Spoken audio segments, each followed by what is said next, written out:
Assalamualaikum warahmatullahi wabarakatuh. Kali ini kita akan belajar bersama mengenai sistem pendingin sepeda motor. Tujuannya untuk mengetahui gambaran sistem pendinginan yang ada pada suatu motor, baik pada sistem pendinginan air maupun udara, serta mengenal komponen-komponennya. Lalu untuk mengetahui gambaran cara mencari kesalahan pada sistem pendinginan, menemukan letak gangguan, serta cara memperbaikinya. Sistem pendingin sendiri terbagi menjadi pendingin air dan udara. Tujuannya untuk membedakan sistem pendingin air dan udara, menjelaskan keuntungan dan kerugian sistem pendinginan air dan udara, mengetahui nama bagian pada sistem pendingin, fungsinya, menjelaskan peredaran saat masa dingin dan peredaran air saat panas. Gambaran besarnya seperti ini pada sistem pendinginan.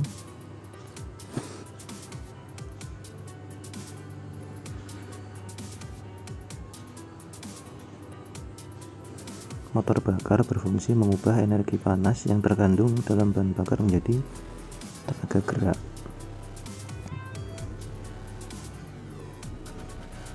Speknya seperti ini.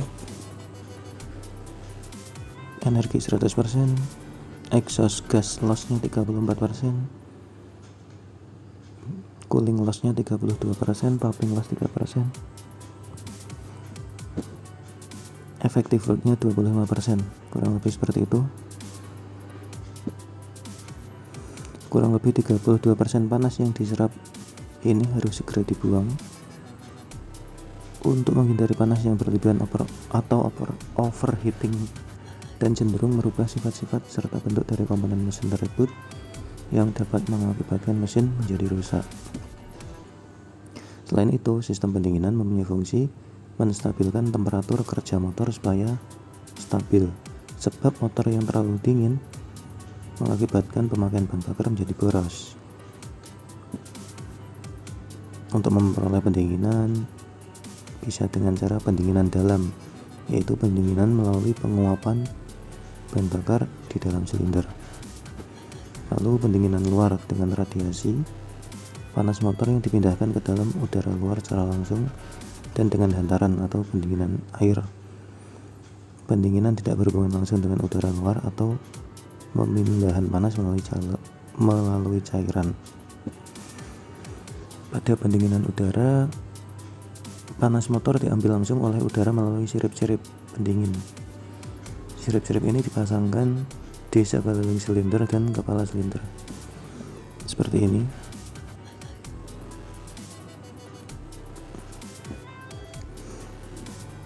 Jadi nanti sirip-siripnya itu akan menghantarkan panas dari ruang bakar menuju masing-masing sirip,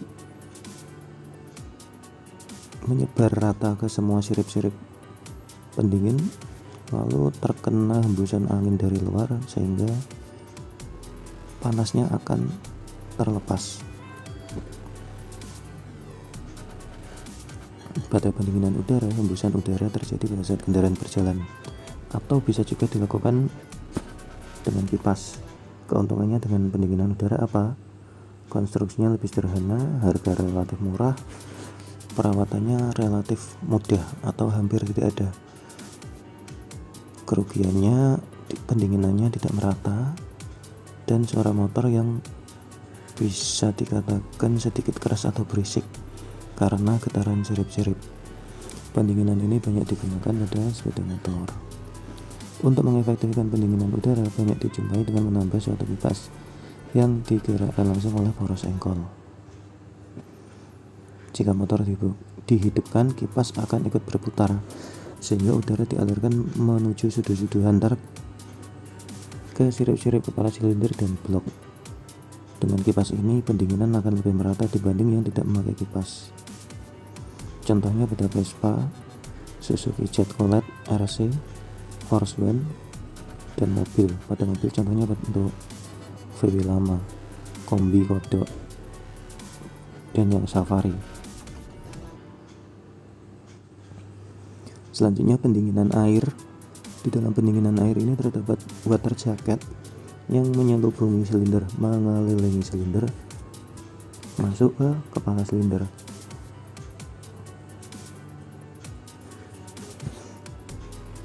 Kantong air atau water jacket ini berhubungan dengan radiator. Air yang telah panas dalam water jacket dialirkan kembali ke radiator untuk didinginkan. Pendinginan air ini dilakukan oleh udara yang mengatur kisi-kisi radiator, sedangkan tarikan udara dilakukan oleh kipas yang digerakkan oleh motor. Dibanding pendinginan udara, pengontrolan suhu pendinginan pada sistem ini lebih mudah. Selain itu dapat diperoleh hasil pendinginan yang merata. Pendinginan air dikecilkan menjadi dua cara, yaitu sirkulasi alam dan pompa.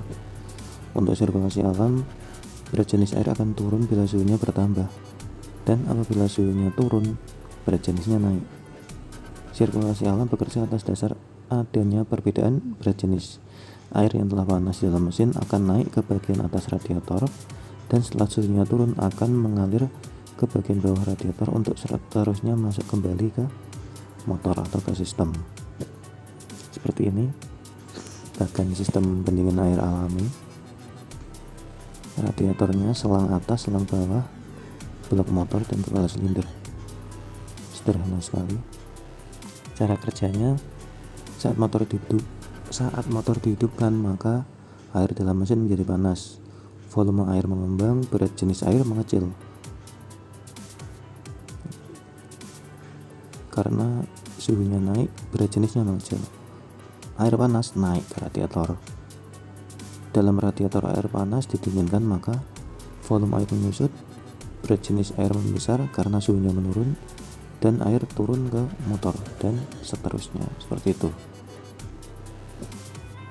Lalu pendingin dengan sirkuit pompa. Peredaran air dalam sistem ini pada dasarnya sama dengan yang terjadi pada sirkulasi alam, tetapi untuk memperbesar jumlah panas yang dapat diambil tiap satuan waktu, maka peredarannya menggunakan pompa seperti ini. Pompanya berada di bawah radiator, selang bawah radiator untuk dialirkan menuju sistem.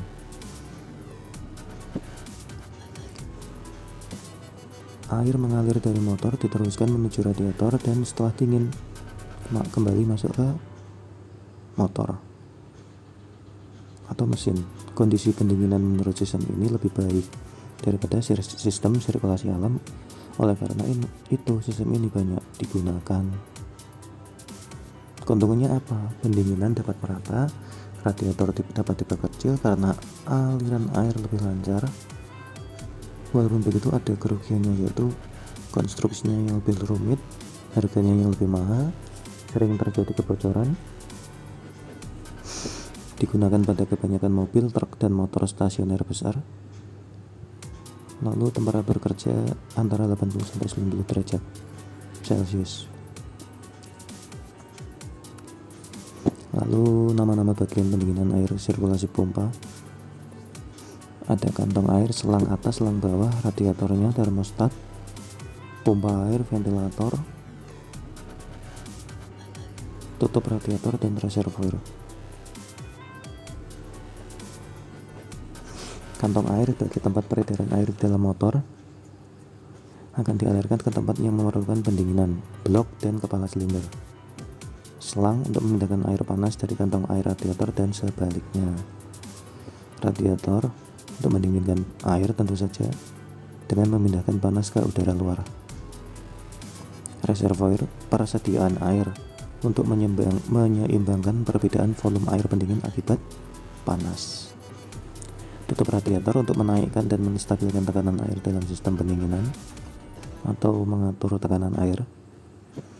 Ventilator atau kipas mengalirkan udara melalui radiator supaya pendinginan tidak tergantung pada kecepatan kendaraan. Pompa air mempercepat peredaran air pada sistem pendinginan. Termostat mempercepat temperatur kerja air pendingin saat motor masih dingin, dan mengatur peredaran air pendingin atau sirkulasi air pendingin. Peredaran air saat temperatur kerja motor belum tercapai seperti ini.